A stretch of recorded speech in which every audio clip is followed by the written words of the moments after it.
Assalamualaikum warahmatullahi wabarakatuh. Salam sejahtera buat sobat-sobat dimanapun berada. Semoga kita semua dalam keadaan sehat jasmani dan rohani, tidak kekurangan satu apapun. Amin ya robbal alamin. Bab 76-80. Keesokan harinya adalah hari Minggu. Lin Dong awalnya mengira Ye Hong akan menghubunginya, tapi setelah menunggu sehari, dia tidak menghubunginya. Sore harinya, Lin Dong menerima telepon dari Sun Si, menanyakan mengapa dia setuju untuk pergi ke rumahnya minggu ini, tetapi dia telah menunggu teleponnya selama 2 hari dan tidak pernah datang. Baru pada saat itulah Lin Dong ingat bahwa dia telah berjanji pada Sun Si untuk pergi ke rumahnya minggu ini, namun karena penundaan karena urusan bibinya, dia hanya bisa menunggu sampai dia punya waktu berikutnya. Namun, Lin Dong masih menerima kabar baik di sore hari. Zhao Xuan menelepon untuk mengatakan bahwa tim pada dasarnya telah dibentuk. Di bawah godaan uang, Zhao Xuan masih menemukan banyak bakat. Lin Dong menyuruhnya untuk berinvestasi dalam proyek bagus apapun ketika dia melihatnya, dan tidak perlu khawatir tentang uang. Dia juga memintanya untuk menghubungi Wang Qiang. Masih ada 5 miliar investasi di sana, dan masih ada 50 poin Shenhao pertama. Dia sekarang sangat perlu mengeluarkan uang untuk mendapatkan poin Shenhao. Jika dia mendapat lebih banyak poin Shenhao, dia dapat melihat apakah dia dapat meningkatkan sistemnya. Sekarang, menurut apa yang dikatakan Xiao Po Jun, masih ada beberapa pertapa dan ahli yang bisa mengalahkannya. Saya sudah curang, tapi saya tetap tidak bisa menjadi tak terkalahkan. Tingkatkan saya dengan cepat. Kalau tidak, apa gunanya sistem ini? Seminggu telah berlalu dan minggu baru telah tiba. Senin, Lin Dong ada kelas di pagi hari. Sore harinya dia datang ke klub pencak silat sekolah. Dia di sini untuk mencuri pelajaran. Kini ia mengandalkan kekuatan fisik dan mentalnya yang telah ditingkatkan hingga batasnya, yaitu kekuatan dan kemampuan reaksi yang ia pahami. Dia ingin mempelajari beberapa teknik mengerahkan kekuatan atau berbagai teknik tinju untuk melihat apakah dia dapat meningkatkan efektivitas tempurnya. Sejak dia gagal menambahkan 10 telapak tangan penakluk naga, secara acak dan dikurangi 10 poin dewa, Lin Dong tidak lagi berani menambahkan keterampilan dengan santai, terutama keterampilan seni bela diri semacam ini. Adakah yang tahu kalau nama ini ada? Jika tidak, 10 poin Shenhao lagi harus dikurangi, hanya menyisakan beberapa lusin poin. Mengapa, miskin? Kami datang ke sebuah gedung di kampus, yang merupakan gedung yang didedikasikan untuk klub kampus. Tentu saja, sewa diperlukan, semua komunitas besar di kampus ada di sini. Lin Dong datang ke lantai milik klub seni bela diri, memasuki klub seni bela diri, dan menemukan aula besar yang penuh dengan orang, setidaknya ratusan dari mereka, baik pria maupun wanita, tetapi pria merupakan mayoritas mutlak, semuanya duduk bersilang berkaki. Lin Dong tercengang. Apakah ini latihan? Bukankah klub seni bela diri berlatih tinju dan menendang? Mengapa Anda masih melatih kekuatan internal? Namun, Lin Dong melihat lebih dekat dan menemukan bahwa itu mungkin bukan latihan seni bela diri, karena kebanyakan orang masih saling berbisik. Lin Dong menemukan tempat duduk di ujung dan duduk. Dia mendorong teman di sebelahnya dan bertanya, "Teman sekelas, apa yang kamu lakukan?" Teman sekelasnya melirik Lin Dong dan bertanya, "Apakah kamu bukan dari klub seni bela diri kami?" Baiklah, saya baru saja datang ke sini hari ini. Bersiaplah untuk bergabung. Kalau begitu, ini saat yang tepat untukmu.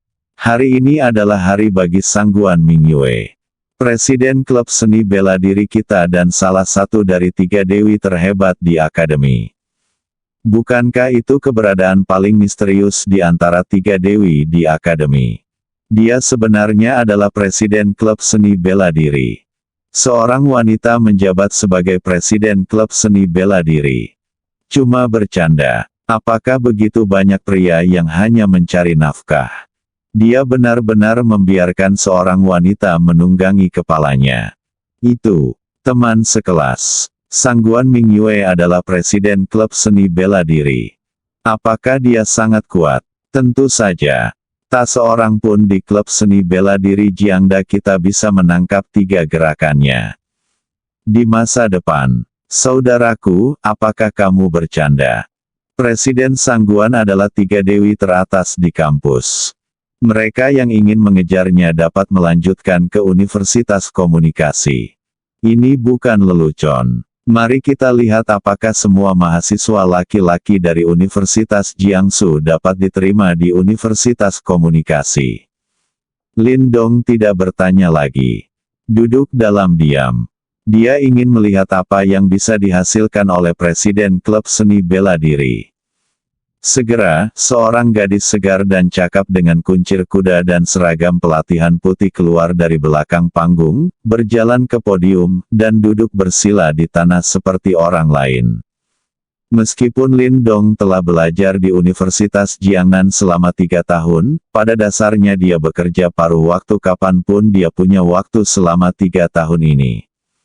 Karena dia tahu bahwa tidak mudah bagi keluarga bibinya dan keluarga bibinya, maka dia dapat mengurangi beban mereka, membelikan beberapa hadiah kecil untuk Jiang San, dan sesekali mengajaknya makan makanan yang enak. Jadi dia benar-benar tidak mengenal Sangguan Mingyue. Yang paling misterius dari ketiga dewi yang paling dia kenal adalah Su Yingsui, karena dia selalu satu kelas. Meskipun Lin Dong duduk di ujung, agak jauh dari Sangguan Mingyue, penglihatannya sangat kuat sekarang, dan dia bisa melihat dengan jelas begitu Sangguan Mingyue muncul. Lin Dong melakukan inspeksi visual dan menemukan bahwa tinggi badan Sangguan Mingyue setidaknya 1,75 meter, hampir menyamainya.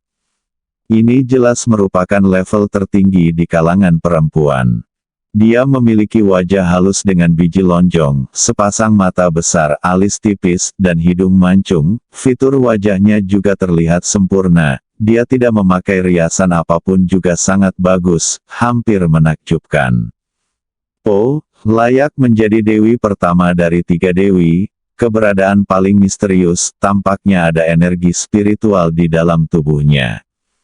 Lin Dong memandangi rekan-rekan pria di sekitarnya yang hampir tertawa. Dia curiga orang-orang ini datang ke sini untuk belajar seni bela diri, atau datang ke sini demi kecantikan Sangguan Mingyue. Saat ini, Sangguan Mingyue di mimbar berbicara. Halo, teman sekelas. Suaranya bersih dan tajam. Halo, Presiden. Ratusan orang berteriak serentak. Lin Dong terkejut. Saatnya untuk melanjutkan pidato pemimpin. Hari ini saya akan memberitahu Anda apa itu seni bela diri. Seni bela diri dapat memperkuat tubuh dan memperpanjang umur. Petik 2. Saya telah melihat seorang pria berusia 100 tahun yang masih bisa berjalan secepat terbang. Bahwa berlatih seni bela diri memberi kita peningkatan umur. Kultivasi seni bela diri terlebih dahulu. Hanya dengan memperbaiki mentalitas Anda dapat mencapai kesuksesan dalam seni bela diri. Tentu saja, jika Anda ingin melangkah lebih jauh dalam seni bela diri, bakat adalah yang utama yang paling penting. Beberapa orang sangat berbakat dan dapat mencapai ketinggian yang tidak dapat dicapai oleh orang biasa dalam pelatihan seumur hidup. Sekalipun tidak ada pencapaian, mereka setidaknya dapat memperkuat kebugaran fisik mereka, adalah dengan menggunakan kekuatan untuk menghentikan perang, menumpas perang, dan menemukan tujuan akhir saling membantu dan bersatu dari konflik dan konflik. Petik 2. Kekuatan bukanlah kekerasan, bukan pembunuhan demi pembunuhan, juga bukan pertempuran demi pertempuran, tetapi untuk segera menghentikan pembunuhan dan perkelahian, dan untuk melindungi. Untuk melindungi semua makhluk hidup, kita tidak punya pilihan selain menggunakan hati kita untuk memperlakukan diri kita sendiri dan orang lain, mengubah konflik menjadi kepercayaan, dan menyatukan langit dan bumi menjadi satu nafas. Lalu terdengar lagi semburan berbagai ucapan. Lindong tidak mengerti sepatah kata pun. Apa yang kamu bicarakan? Saya di sini untuk mempelajari keterampilan, tinju, dan aksi. Saya di sini bukan untuk mendengarkan bualan Anda. Membicarakannya dalam waktu lama tidak membantunya sama sekali. Kata Sandi, Kilu 2, 1, 4, 1, 9, 4, 9. Sangguan Mingyue berbicara hampir setengah jam sebelum dia selesai.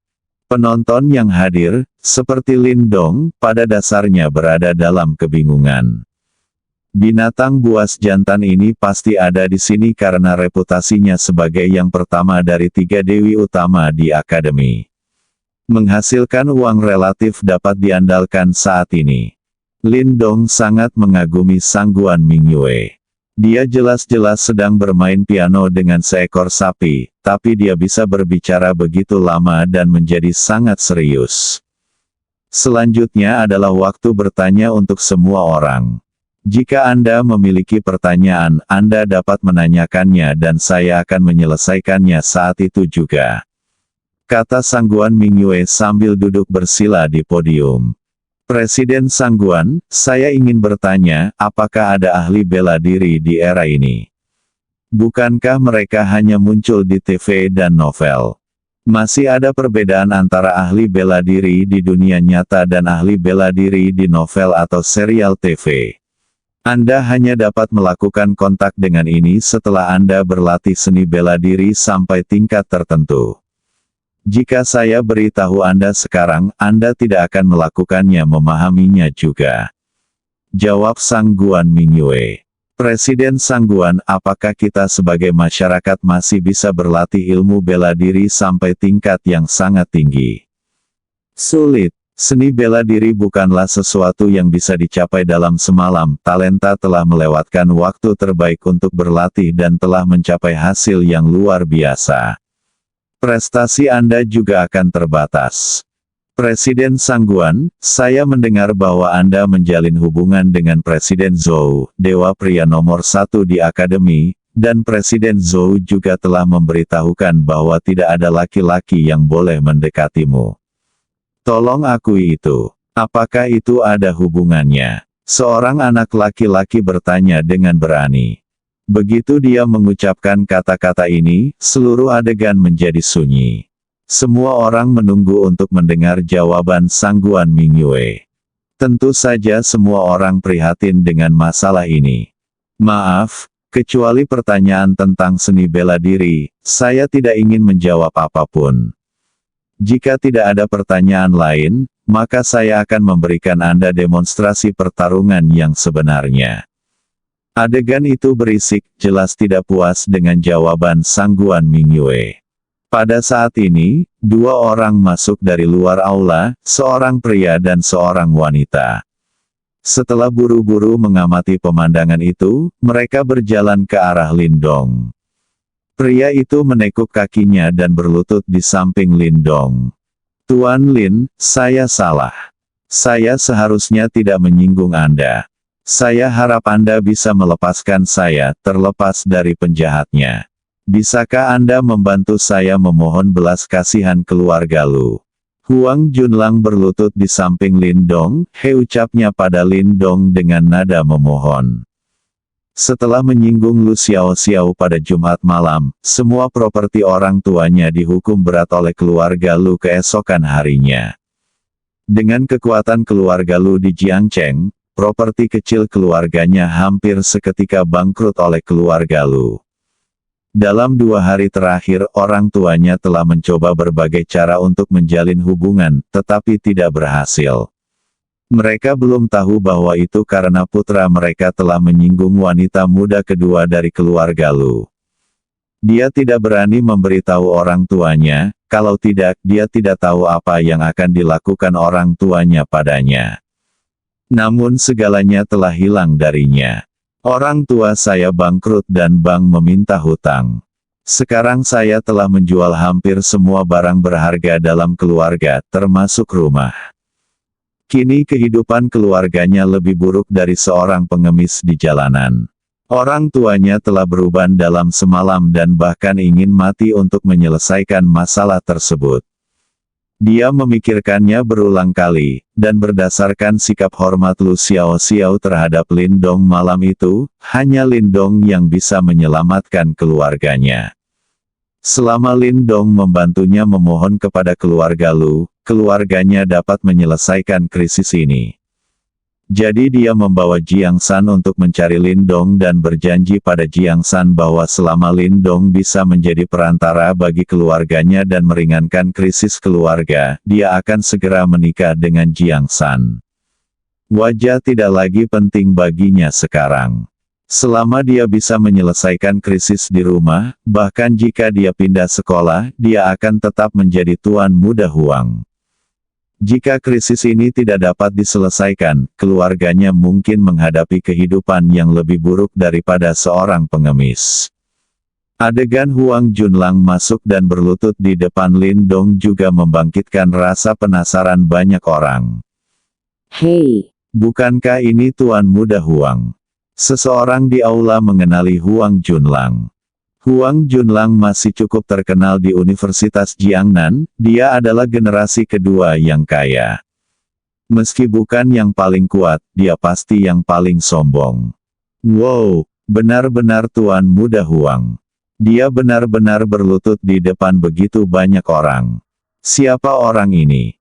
Semua orang mengalihkan perhatian mereka ke Lin Dong lagi, ingin melihat apa yang bisa dilakukan orang ini terhadap Huang siapa yang berlutut di depan umum. Ketika Huang Junlang dikenali oleh semua orang, wajahnya terasa panas. Dia tidak pernah membodohi dirinya sendiri sejak dia masih kecil. Tapi tidak mungkin, nasib keluarga mereka ada di tangan Lin Dong. Huang Junlang. Aku tidak melakukan apapun padamu, kan? Apa gunanya berlutut dan memohon padaku? Lin Dong berdiri dan berkata perlahan. Sekarang semua orang berkumpul, dan Lin Dong hanya bisa berdiri. Tuan Lin, saya harap Anda dapat membantu saya memohon kepada keluarga Lu dan meminta mereka melepaskan keluarga saya, oke? Keluarga Lu berurusan denganmu karena kamu menyinggung Lu Xiaoxiao. Apa hubungannya denganku? Selain itu, apakah kita memiliki hubungan yang baik? Mengapa aku harus memohon padamu? Aku, Huang Junlang ditanya oleh Lin Dong dan tidak tahu harus menjawab apa untuk beberapa saat. Apakah hubungan mereka baik-baik saja? Dia mencuri pacar Lin Dong, mempermalukan Lin Dong dan membuat Lin Dong muntah darah. Dia bahkan memposting foto-foto itu di situs sekolah dan di grup, membuat Lin Dong menjadi lelucon di kampus. Bagaimana itu bisa bagus? Ini mungkin hampir sama dengan mengatakan bahwa mereka bersumpah untuk membenci. Jiang San memandang Lin Dong di depannya. Lin Dong sepertinya telah berubah sejak dia putus dengannya. Jika ada yang paling mengenal Lin Dong sebelumnya, orang itu pasti dia, tapi sekarang, dia menyadari bahwa dia tidak memahami Lin Dong sama sekali. Bagaimana kepribadian seseorang bisa berubah begitu cepat? Dan Lin Dong sebenarnya punya kemampuan untuk membantu keluarga Huang Junlang. Untuk membuat Huang Junlang berlutut dan meminta maaf. Apakah dia menyembunyikannya? Apakah dia sedang menguji hubungan mereka? Saya mendengar bahwa beberapa generasi kedua yang kaya suka berpura-pura menjadi anak miskin untuk menemukan cinta sejati. Jika itu benar-benar terjadi, jadi apakah yang dia lakukan? Untuk beberapa baju dan tas ternama, sebenarnya Anda melewatkan generasi kedua super kaya yang menyembunyikan identitas aslinya. Dan generasi kedua yang super kaya ini masih sangat mencintainya, mengakomodasi dia, dan menoleransi dia. Saat ini, Jiang San merasa pusing. Dia benar-benar menyerahkan seluruh hutan di depannya demi sebidang rumput. Huang Junlang menarik Jiang San ke sampingnya dengan tangannya untuk menyadarkannya kembali. Lin Dong, aku. Jiang San hendak berbicara ketika dia disela oleh Lin Dong. Jiang San, apakah kamu juga ingin membela keluarganya? Lindong memandang Jiang San dan bertanya. Lindong, kuharap kamu bisa membantu Junlang. Tidak ada yang bisa dia lakukan. Hutan telah meninggalkannya. Jika dia tidak bisa lagi menangkap Huang Junlang, dia tidak punya apa-apa. Kamu berharap. Dalam kapasitas apa kamu berharap? Mantan pacar, teman sekelas Gao, atau pacar Huang Junlang saat ini? Lindong berkata dengan sinis. Saat itulah para penonton bereaksi. Lindong ternyata adalah orang yang pacarnya dirampok oleh Huang Junlang, yang kemudian marah besar hingga muntah darah, dan juga menyuruh Huang Junlang mengirimkan fotonya ke grup dan website sekolah. Sudah berapa hari? Sekarang Huang Junlang benar-benar berlutut di hadapan Lindong. Minta bantuannya. Bukankah alur ceritanya berputar terlalu cepat? Bahkan drama TV pun tidak akan berani bertindak seperti ini.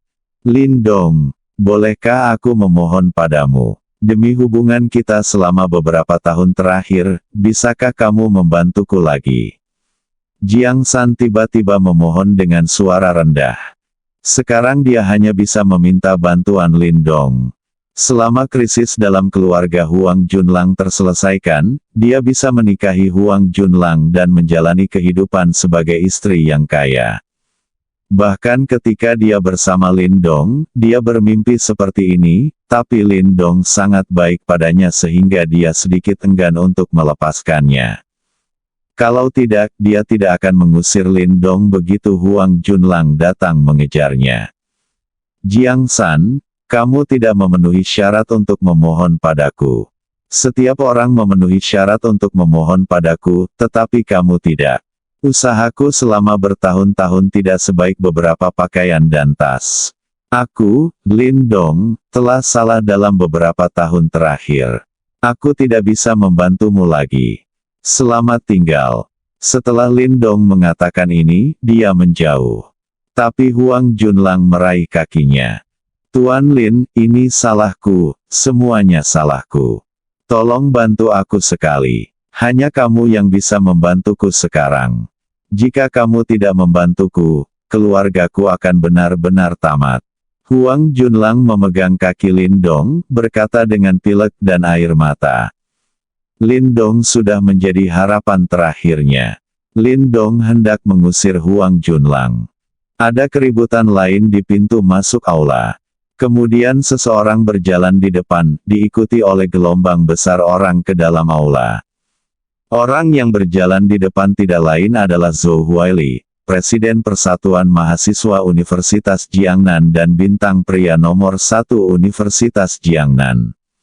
Dia juga diakui oleh semua orang sebagai pacar Sangguan Mingyue. Wow, Presiden Zhou ada di sini. Dia pasti ada di sini untuk menemui Presiden Sangguan, anak emas akademi.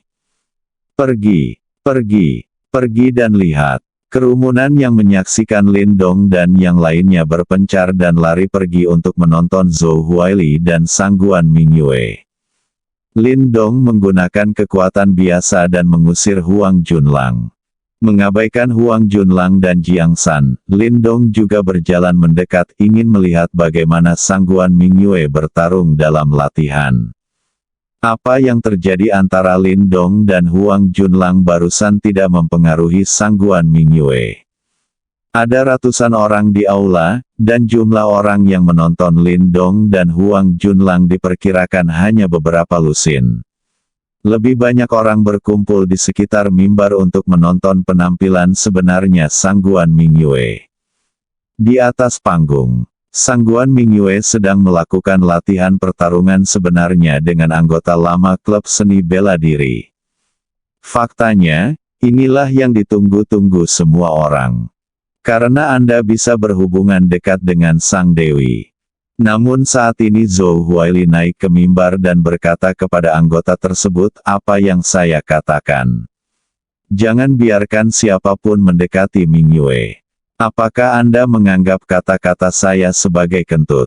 Maaf, Presiden Zhou, saya akan turun sekarang. Anggota itu berkata dengan gemetar.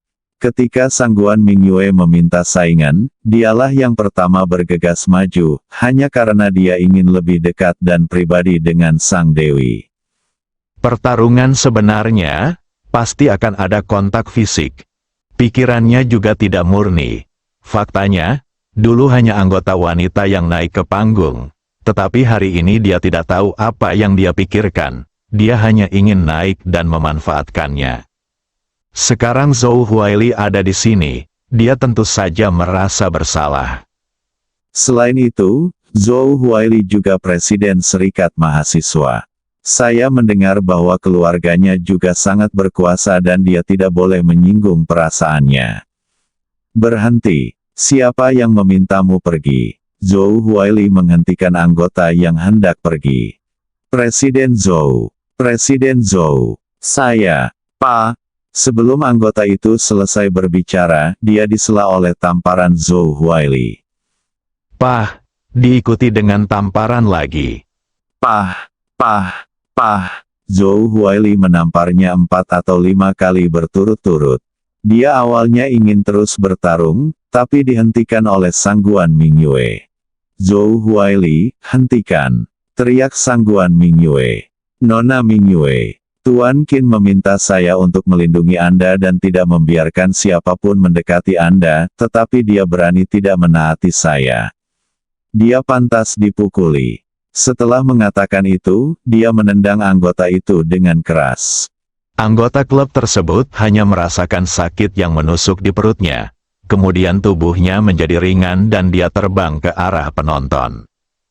Ketinggian antara panggung dan panggung lebih dari 1 meter. Jika terjatuh, setidaknya Anda akan terluka parah. Ketika penonton melihat seseorang terbang, mereka segera berpencar karena takut melukai orang yang tidak bersalah, hanya menyisakan Lindong yang berdiri sendirian di sana. Melihat anggota klub itu hendak memukul Lindong, Lindong mengulurkan tangannya untuk menangkapnya, lalu meletakkannya dengan kuat di tanah. Zhou Huaili tidak mendengar teriakan itu, menoleh dan menatap ke arah penonton, dan melihat bahwa pria itu telah diselamatkan. Tepat ketika dia hendak bertanya siapa yang begitu berani, ketika dia melihat wajah Lindong, pupil matanya mengecil dan dia terkejut. Bukankah ini Lindong? Pengalaman malam itu di Volley Sense adalah sesuatu yang tidak akan pernah dia lupakan seumur hidupnya. Dalam hatinya, dia adalah sosok surgawi, Tuan Muda Qin Zheng, salah satu raja besar geng pengkhianat. Dia dengan mudah dikalahkan dan kembali ke Kyoto dengan putus asa. Dan orang itu adalah alumnus Universitas Jiang, Lindong, yang saat ini berdiri di antara penonton untuk menyelamatkan orang. Bahkan Tuan Muda Qin, yang menderita kerugian besar, tidak berani kembali mencari masalah sekarang. Mengapa karakter kecil seperti dia tidak dihancurkan sampai mati seperti semut? Apa yang harus kita lakukan sekarang? Meminta maaf padanya. Tapi ada begitu banyak orang di sini. Jika dia meminta maaf, bukankah kepribadian yang dia dirikan di Universitas Jiang akan runtuh? Di mana harus meletakkan wajahmu? Namun jika Anda tidak meminta maaf dan orang lain marah kepada Anda, apa yang harus Anda lakukan? Aku bahkan tidak mampu menyinggung Tuan Muda Qin, jangankan dia. Itu dia, seberapa pentingkah wajah? Sebanding dengan hidupnya sendiri, terlebih lagi, ini adalah wilayah pihak lain. Selama dia meminta maaf, orang sebesar itu seharusnya tidak peduli dengan penjahat seperti dia. Setelah memikirkannya matang-matang, Zhou Huaili maju beberapa langkah, lalu melompat dari podium dan berjalan ke arah Lindong. Anggota yang baru saja dikeluarkan oleh Zhou Huaili dibawa oleh Lindong ke kerumunan di sebelahnya. Sekarang Lindong yang menghadapi Zhou Huaili, tepat ketika semua orang bersiap untuk menonton pertunjukan. Lihatlah bagaimana Zhou Huaili menangani Lindong. Zhou Huaili, hentikan, jika tidak. Jangan salahkan aku karena bersikap kasar padamu. Jangan berpikir bahwa aku tidak akan berani memukulmu karena kamu adalah laki-laki Qin Zheng. Maju, bersiap mundur untuk menghentikan Zhou Huaili. Saat ini, Zhou Huaili mengatakan sesuatu yang membuat mata semua orang yang hadir hampir jatuh ke tanah. Saya melihat Zhou Huaili mengepalkan tinjunya, membungkuk kepada Lin Dong, dan berkata, "Tuan Muda Lin, saya minta maaf. Ini salah saya sekarang, saya tidak melihat Anda di sini. Mohon punya banyak uang dan jangan, saya tidak peduli dengan orang kecil seperti saya." Zhou Huaili meminta maaf kepada Anda. Apa, Nani, apa? Semua orang di sekitar yang menunggu untuk melihat pertunjukan itu tercengang. Bahkan Sangguan Mingyu tertegun sejenak. Siapa Zhou Huaili? Presiden Persatuan Mahasiswa Jiangsu, dewa laki-laki nomor 1 di Universitas Jiangnan. Latar belakang keluarga dikatakan lebih menakutkan. Orang kaya generasi kedua seperti Huang Junlang bahkan tidak memenuhi syarat untuk membawa sepatu orang lain. Di Jiangda, Anda dapat mengatakan bahwa sekolah pun akan menanggapi perkataannya dengan serius. Orang seperti itu benar-benar sujud untuk meminta maaf kepada Lin Dong ketika dia melihatnya. Identitas macam apa Lin Dong ini? Huang Junlang baru saja berlutut untuknya, tetapi dia bahkan tidak bisa menyinggung orang besar seperti Zhou Huaili. Ini sungguh menakutkan. Kapan Universitas Jiang memiliki bos sebesar itu? Sangguan Mingyu juga sedikit terkejut. Zhou Huaili adalah orangnya Qin Zheng. Qin Zheng, salah satu raja besar dari partai pengkhianatan, Tuan Muda Qin, adalah tokoh hebat bahkan di Kyoto dari Crouching Tiger, Hidden Dragon. Jika Zhou Huaili dapat diperhatikan olehnya dan berada di bawah komandonya, dia pasti bukan orang biasa. Tampaknya dalam beberapa tahun terakhir sejak Qin Zheng mengirimnya untuk mengawasinya, dia tidak pernah begitu menghormati siapapun kecuali Qin Zheng. Sepertinya orang di depanku berada pada level yang sama dengan Qin Zheng. Sangguan Mingyu sebenarnya tidak terlalu peduli dengan urusan internal partai pengkhianat. Jika tidak, dia akan mendengar bahwa Qin Zheng diusir dari Jiangcheng karena putus asa belum lama ini. Dikombinasikan dengan pemandangan di depan kami, pada dasarnya kami dapat memastikan bahwa Lin Dong lah yang mengusir Qin Zheng. Sebagai keluarga tersembunyi, keluarga Sangguan sekarang berencana untuk keluar dan mencari keluarga yang kuat untuk diajak bekerja sama. Keluarga Qin di Kyoto adalah target mereka. Perkembangan keluarga Qin saat ini telah mencapai hambatan dan sangat membutuhkan bantuan asing, sehingga kedua pihak segera rukun. Hubungan kerjasama yang paling kuat adalah pernikahan, sehingga keduanya berniat untuk menjaga agar Sangguan Mingyue dan Qin Zheng, putra tertua dari keluarga Qin, tetap bersama untuk menjaga hubungan kerjasama yang kuat tersebut. Sangguan Mingyue sangat muak dengan pernikahan yang didasarkan pada keuntungan seperti ini, tapi tidak mungkin. Dia hanya seorang gadis dan tidak punya hak untuk memilih. Qin Zheng kaget saat pertama kali melihat Sangguan Mingyue. Dengan bantuan kedua keluarga ia langsung menunjuk Sangguan Mingyue sebagai istrinya. Untungnya, Sangguan Mingyue masih muda, jadi dia memilih datang ke Jiangcheng untuk belajar kuliah, dengan tujuan melarikan diri dari Qin Zheng. Tapi dia tidak menyangka Qin Zheng akan mengirim seseorang untuk mengawasinya. Lin Dong juga tidak menyangka Zhou Huaili akan membungkuk dan meminta maaf padanya. Dia mengira Zhou Huaili akan mengambil tindakan terhadapnya. Dia sudah bersiap dan harus mengendalikan kekuatannya agar tidak terluka terlalu parah. Bagaimanapun, salah satu dari mereka adalah seorang SCC dan yang lainnya adalah pengkhianat. Mereka bisa dianggap berasal dari dua kubu yang bermusuhan. Mereka baru saja menamparkan wajah tuannya beberapa hari yang lalu. Dia merasa meskipun Zhou Huaili tidak berani mengambil tindakan terhadapnya, dia setidaknya harus mengucapkan beberapa kata kasar, bukankah itu yang terjadi di TV? Bagaimana pihak yang bermusuhan bisa tunduk dan meminta maaf ketika mereka muncul? Bagaimana dia bisa menjawab panggilan itu? Faktanya, Lindong meremehkan kekuatannya sendiri. Dia selalu merasa bahwa dia tidak cukup kuat.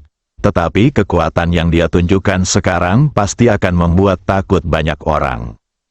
Jika tidak, Qin Zheng tidak akan aktif dalam waktu lama setelah menderita kerugian sebesar itu. Ini tidak sesuai dengan statusnya sebagai raja partai pengkhianat.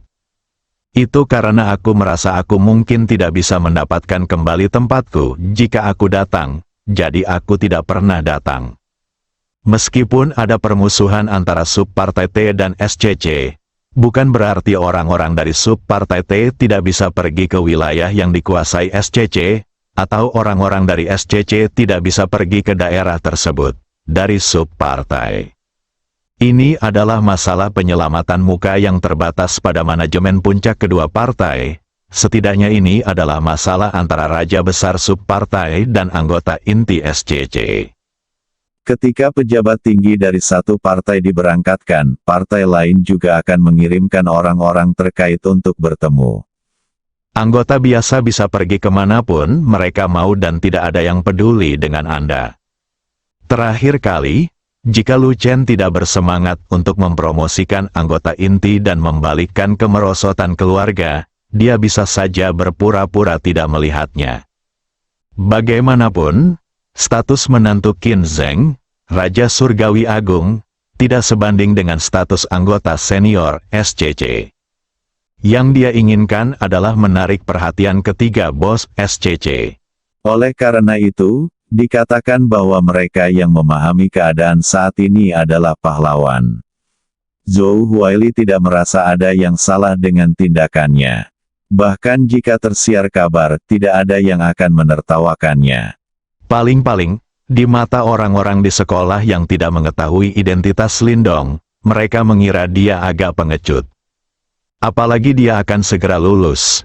Dan orang biasa seperti dia di sekolah tidak akan pernah bisa mencapai levelnya. Zhou Huaili membungkus 90 derajat kepada Lindong. Dia tidak mendengar Lindong bersuara dan tidak berani bangun. Jadi dia hanya bisa mempertahankan postur ini. Pada saat ini, Lindong juga sadar kembali dan berkata, "Senior Zhou, lebih baik tetap bersikap rendah hati. Teman sekelas tadi tidak terlalu menyinggung perasaanmu. Adapun memukulmu begitu keras. Jika aku tidak melakukannya, jika kamu tidak menangkapnya sekarang, dia akan jatuh seperti ini. Kamu setidaknya akan terluka parah jika kamu turun. Ini Jiangda, ini Jiangcheng, bukan Kyoto." Seperti kata pepatah, jangan pukul orang yang tersenyum. Zhou Huaili tidak mengikuti rutinitas dan membungkus serta meminta maaf, yang membuat Lindong merasa sedikit malu. "Ya, Tuan Lin, saya ingat." Zhou Huaili menegakkan tubuh dan berkata, tetapi nadanya masih sangat hormat. Lindong merasa sedikit bosan lalu berbalik dan pergi. "Awalnya saya ingin mempelajari beberapa keterampilan dan gerakan serta menguasai kekuatan saya sendiri. Tetapi pada akhirnya saya tidak belajar apapun dan akhirnya diawasi seperti monyet." Semua orang di sekitarnya secara otomatis memberi jalan bagi Lindong. Saya pikir itu akan menjadi pertunjukan yang bagus, tetapi berakhir dengan damai. Semua orang memandangi sosok Lindong yang pergi dengan rasa ingin tahu, tapi lebih dengan rasa hormat. Tampaknya mulai hari ini, posisi orang nomor 1 di Universitas Jiang akan berpindah tangan. Lindong tiba-tiba menjadi orang nomor 1 di Universitas Jiang dari orang yang kurang dikenal sangat cepat, sungguh luar biasa. Sangguan Mingyu memandangi sosok Lindong yang pergi dan bertanya-tanya apa yang dipikirkannya. Ketika Lindong berjalan melewati Huang Junlang dan Jiang San ingin mengatakan sesuatu. Tetapi ternyata dia tidak ada hubungannya lagi dengan Lindong, dan semua yang dia katakan sepertinya lemah. Zhou Huaili akhirnya menghela nafas lega ketika dia melihat Lindong pergi dan tidak mempersulitnya. Setelah melihat kekuatan Lindong malam itu, Zhou Huaili menghadapi banyak tekanan psikologis dari Lindong. Orang yang tidak mempunyai dasar dalam seni bela diri tidak dapat memahami tekanan seperti ini, seperti tekanan yang dihadapi orang biasa dari penguasa, yang membuat orang gemetar ketakutan. Nona Mingyue, Tuan Qin mengatur agar saya mengawasi Anda. Saya harap Anda dapat menghargai diri sendiri dan mencintai diri sendiri. Jika tidak, ketika Tuan Qin datang sendiri, Anda tidak akan mudah diajak bicara seperti saya. Huaili selesai berbicara, dia meninggalkan aula. Zhou Huaili, kualifikasi apa yang kamu miliki untuk menentangku? Kembalilah dan beritahu Qin Zheng bahwa aku belum menikah dengannya. Dia tidak punya hak untuk peduli padaku sekarang, kata Sang Guan Mingyu dengan marah di belakang Zhou Huaili. Zhou Huaili pergi. Namun, percakapan terakhirnya dengan Sang Guan Mingyu menimbulkan beberapa spekulasi di antara semua siswa di aula. Apa artinya? Tampaknya Zhou Huaili baru saja dikirim oleh Tuan Qin untuk memantau Sang Guan Mingyu. Jadi Sang Guan Mingyu benar-benar punya pemilik. Agar Zhou Huaili dipanggil Tuan Qin, dia adalah orang yang luar biasa pada pandangan pertama. Saya tidak tahu siapa yang lebih kuat dibandingkan Lindong. Apa yang sebagian besar dari mereka pikirkan sekarang adalah jika Lindong berselingkuh dengan Guan Mingyu, alangkah baiknya jika Tuan Qin datang ke Jiangda untuk menemui Lindong. Namun, dilihat dari penampilan Lindong barusan, sepertinya dia tidak tertarik pada Sang Guan Mingyu, kepala 3 dewi utama Universitas Jiang. Lindong meninggalkan gedung, tidak punya tempat tujuan, dan tidak ingin kembali ke kelas, jadi dia datang ke hutan kecil di sebelah taman bermain dan menatap junior dan senior yang berkeringat di taman bermain dengan bingung. Memikirkan pengalaman saya selama lebih dari setengah bulan saja, memang seperti mimpi. Saya awalnya pecundang, tetapi karena sebuah sistem, segalanya menjadi berbeda. Saya tidak tahu berapa lama waktu yang dibutuhkan. Suara jernih dan cerah terdengar di telinga Lindong. Namamu Lindong? Lindong menoleh dan melihat. Bukankah ini Sang Guan Mingyu? Mengapa dia datang mencarinya? Tapi dia tetap menjawab, ya, apakah kamu kenal Qin Zheng? Kami saling kenal. Apakah kalian berteman? Musuh? Oh. Sepertinya kamu bukan orang biasa yang bisa menjadi musuh Qin Zheng, pantas saja Zhou Huaili begitu takut padamu. Anda salah, faktanya, saya adalah orang biasa. Sang Guan Mingyu tidak peduli dengan pertanyaan ini dan bertanya, Anda ingin bergabung dengan klub seni bela diri? Awalnya saya ingin bergabung, tetapi sekarang saya tidak mau untuk bergabung. Mengapa? Karena saya tidak dapat mempelajari apapun. Mengapa bergabung? Lindong bertanya setelah berbicara. Sang Guan Mingyu sedikit marah saat mendengar jawaban Lindong. Ketika Lindong meremehkan klub seni bela diri, bukankah dia hanya meremehkannya sebagai presiden? Apakah menurutmu klub seni bela diri hanyalah unjuk kekuatan? Apakah ada bakat nyata? Bukankah kamu sudah mengatakannya? Bukankah sudah terlambat untuk mulai berlatih seni bela diri sekarang? Zhou Huaili sangat takut padamu. Bagaimana kamu bisa dikalahkan oleh Qin Zheng? Sebagai musuh, kamu pasti cukup bagus kan? Bagaimana kalau menjadi wakil presiden klub seni bela diri? Ajak Sang Guan Mingyu. Maaf, tidak tertarik, cari orang lain, jawab Lindong.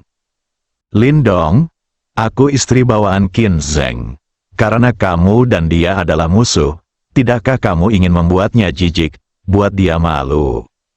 Lindong menoleh ke arah Sang Guan Mingyu, gadis ini pasti sakit.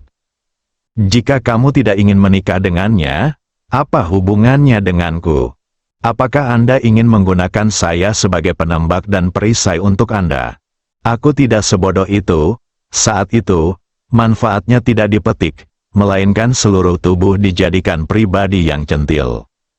Saya hanya menang sekali karena keberuntungan. Jika dia benar-benar harus bersaing dengan Qin Zheng untuk mendapatkan latar belakang, dia akan terlempar ribuan mil jauhnya. Lindong tidak menjawab, Sebaliknya, dia bangkit dan pergi. Sangguan Mingyu sedikit terkejut dengan tindakan Lindong. Bukankah kalian musuh? Dia awalnya berpikir mengatakan ini pasti akan menarik Lindong ke klub seni bela diri.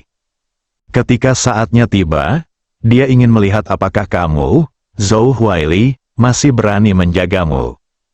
Dan menilai dari sikap Zhou Huaili barusan, latar belakang Lindong setidaknya harus sama bagusnya dengan Qin Zheng.